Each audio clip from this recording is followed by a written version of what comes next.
সময় প্রবল স্রোতে বয়ে চলা একটি নদী, যার পাশেই গড়ে উঠেছিল এক সুন্দর জনপদ। আজ তার রূপ নিয়েছে এক বিস্তীর্ণ বিলে। রাজশাহী তানোর উপজেলার বিলকুমারী শুধু একটি প্রকৃতির সৌন্দর্যের আধার নয়, এটি স্থানীয় ইতিহাসের এক নিবিড় সাক্ষী। আজ চলুন আপনাদেরকে নিয়ে ঘুরে আসি এই মায়াবী জায়গা থেকে।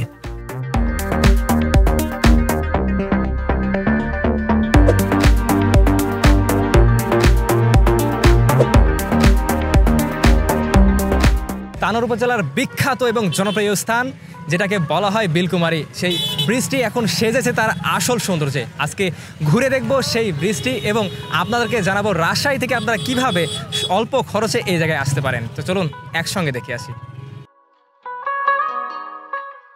আজকে রওনা দিয়ে দিলাম আমি এবং আমার বন্ধু হামজা। দুই বন্ধু মিলে আজকে চলে যাচ্ছি সোজা মোহনপুর বাজার পর্যন্ত।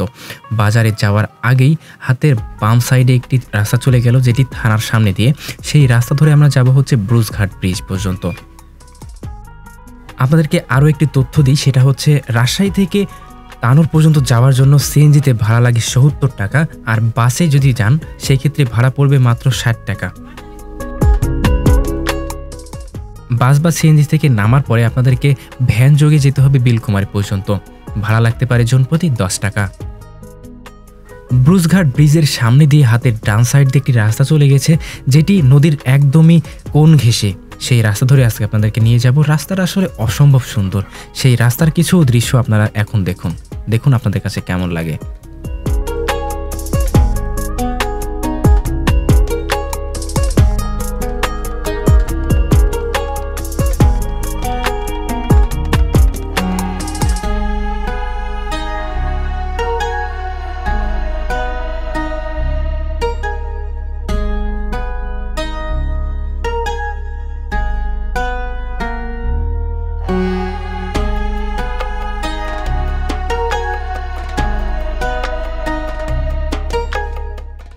প্রকৃতি যেন এখানে এসে একটু বেশি রং ছড়িয়েছে।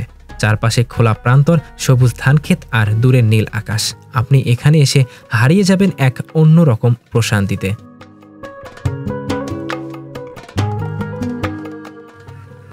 বিলকুমারী নামকরণ নিয়ে স্থানীয়দের মধ্যে প্রচলিত আছে একাধিক গল্প।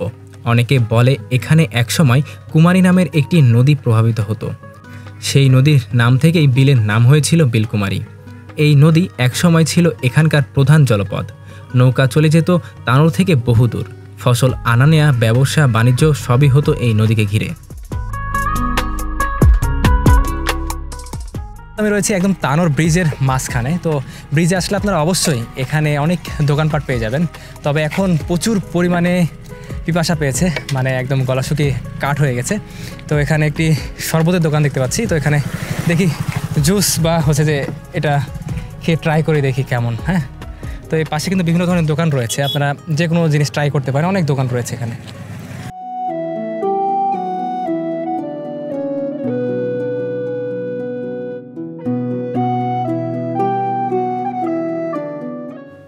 আপনারা শুনলে অবাক হবেন, এই নদী একসময় এতই গভীর ছিল যে বড় বড় নৌকা চলতো অনায়াসে। কিন্তু এখন নদী বলতে কেবল স্মৃতি। পানি কমে এসেছে, খাল ভরাট হয়ে গেছে।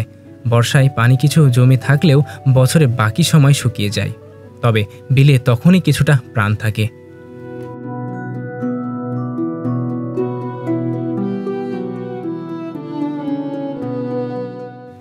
যারা প্রকৃতি ভালোবাসেন, নির্জনতা খুঁজে বেড়ান, তাদের জন্য বিলকুমারী এক আদর্শ জায়গা। এখানে বসে শুধু বাতাসে কান দিলে শুনতে পাবেন নদীর না বলা গল্প। এখনকার দৃশ্য একদমই অসাধারণ, যেটি আপনি দেখতে পাচ্ছেন।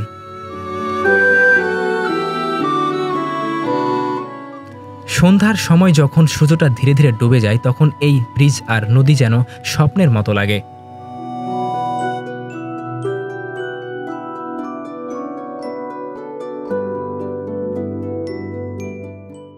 বন্ধুরা, আমি এখন দাঁড়িয়ে আছি তানোর উপজেলার সেই বিখ্যাত ব্রিজের উপরে।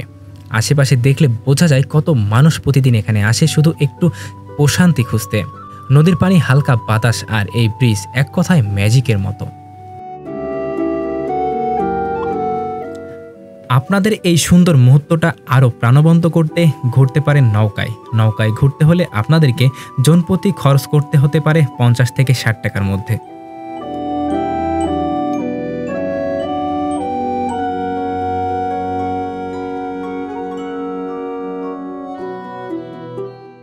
তানোরের এই বিলকুমারী যেন আমাদের একটা আয়না দেখায়। প্রকৃতির এই ইতিহাস কিভাবে একসাথে মিশে যায়। নদী হয়তো নেই, কিন্তু তার ছায়া এখনও আছে এই বিল জুড়ে। যদি আপনি রাজশাহীর আশেপাশে থাকেন তাহলে একবার হলেও ঘুরে আসুন। আর যদি দূরে থাকেন, ভিডিও দেখে অনুভব করুন বাংলাদেশের এক অপার সৌন্দর্য।